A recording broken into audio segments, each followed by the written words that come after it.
सबसे पहले किसी झूठे गुरु पर ही बात करना चाहूँगा। कबीर साहब का ये शेर है कि आप डूबे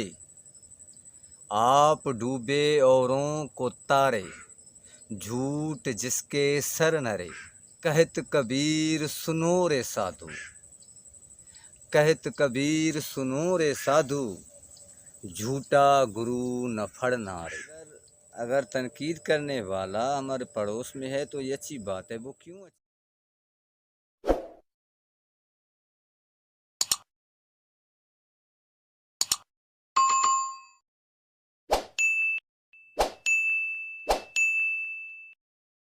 सलामती व रहमत हो आप सब दोस्तों पर। उम्मीद है आप सब अहबाब अपने अहल व अयाल के साथ, अपने दोस्त अहबाब के साथ, अपने अजीज़ व अकारिब के साथ बहुत बहुत खुश व करम होंगे। इसी तरह आप भी अपनी दुआओं में मुझे याद रखिए। आपका बहुत बहुत शुक्रिया। हाँ तो दोस्तों, इससे पहले कि हम किसी सच्चे गुरु पर बात करें या सच्चे मुर्शिद पर बात करें, तो मैं समझता हूँ कि पहले उसके ज़िद यानी झूठे गुरु पर बात की जाए, झूठे मुर्शिद पर बात की जाए, झूठे मास्टर पर बात की जाए। उसकी सादा सी वजह बस इतनी सी है कि जब हमें किसी सच्चे से कोई मोती या गुर या कोई नुक्ता मिलता भी है ना, बग़ैर हमारे मेहनत किए, बग़ैर खोज में पड़े, बग़ैर जुस्तजू किए, बग़ैर तलाश किए, तो हम कदरदान नहीं बनते। तो जब हम जुस्तजू कर रहे होते हैं, तलाश कर रहे होते हैं, खोज कर रहे होते हैं, और उस खोज के दौरान या उस जुस्तजू के दौरान जब हमारा पाला झूठों से पड़ता है, मक्कारों से पड़ता है, हमें उनसे जब चोटें पड़ती हैं, तकलीफ़ें पहुंचती हैं, तो एक तरह से हम होशियार होते हैं, क्योंकि हमारा एक्सपीरियंस हो रहा होता है, हम खबरदार हो रहे होते हैं, हम आहिस्ता आहिस्ता आगाह हो रहे होते हैं, हम बेदार हो रहे होते हैं। तो यही वजह है कि मैं सबसे पहले किसी झूठे गुरु पर ही बात करना चाहूँगा। तो एक कश्ती में एक हिंदू सवार था, उसकी झोली में भगवान की मूरत थी। भगवान की मूरत थी, वो कश्ती के थोड़े किनारी वाली साइड पर बैठा हुआ था।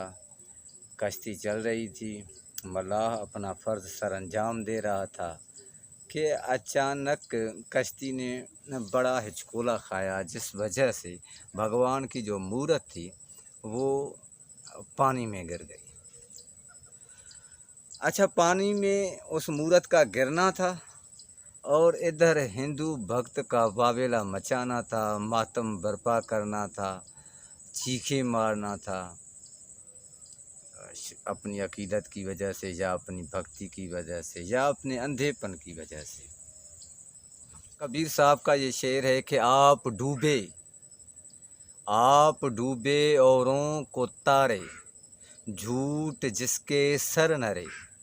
आप डूबे औरों को तारे, झूठ जिसके सर नरे। कहत कबीर सुनो रे साधु, कहत कबीर सुनो रे साधु, झूठा गुरु न फड़ना रे। यानी जो खुद डूबा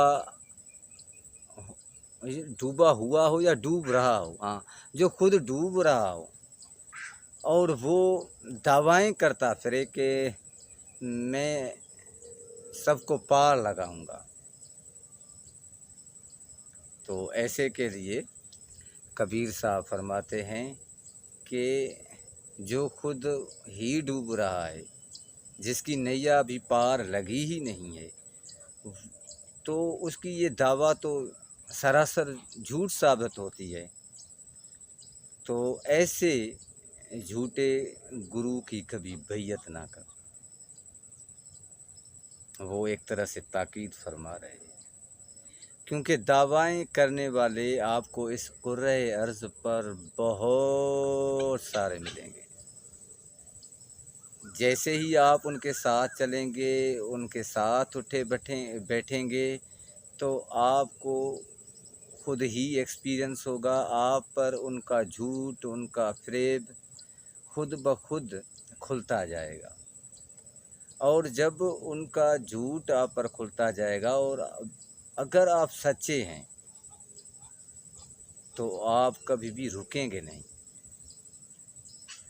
آپ کبھی بھی رکیں گے نہیں۔ ایک بار جب آپ پر یہ بات کھل جائے گی کہ میں دھوکے کے ساتھ جی رہا ہوں، میں دھوکے کے ساتھ چل رہا ہوں، میں فریب و مکر کا ہمراہی ہوں، میں فریب و مکر کا ساتھی ہوں، تو آپ کبھی بھی اس کے ساتھ نہیں چل سکتے، بشرطیک آپ کی لگن سچی ہے، بشرطیک آپ کی تلاش سچی ہے، بشرطیک آپ کی جستجو، آپ کی طلب سچی ہے، آپ کی تڑپ سچی ہے، تو آپ کبھی بھی وہاں رکنا پسند نہیں کریں گے۔ تو یہ جو جھوٹے ہوتے ہیں یہ سچوں کے برعکس ہوتے ہیں۔ تو جیسے ہم دن کو رات کی نسبت سے جانتے ہیں، پہچانتے ہیں، یہ ایک مثال دے رہا ہوں، اس کا مطلب یہ نہیں ہے کہ میں رات کو یا رات کی اہمیت کو کسی بھی حوالے سے کم کرنے کی کوشش کر رہا ہوں، ایسا کچھ بھی نہیں ہے۔ یہ جسٹ ایک مثال ہے کہ جس طرح ہم رات کی نسبت سے دن کو پہچانتے ہیں،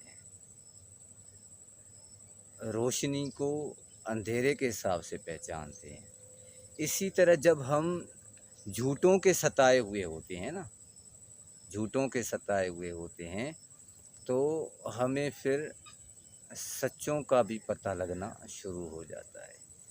تو جب ہمیں سچے ملتے ہیں اور ان کی سچائی کا جب ایکسپیرئنس ہوتا ہے، اور ان سچوں سے جو بھی ہمیں نکتہ ملتا ہے یا گر ملتا ہے، تو ہم اس نکتے پر اپنے بھرپور ارادے سے قائم ہونا شروع ہو جاتے ہیں، اور یہاں سے ایک سالک کی سچائی کی طرف پہلا پڑاؤ پڑتا ہے، صحیح معنوں میں پہلا پڑاؤ پڑتا ہے۔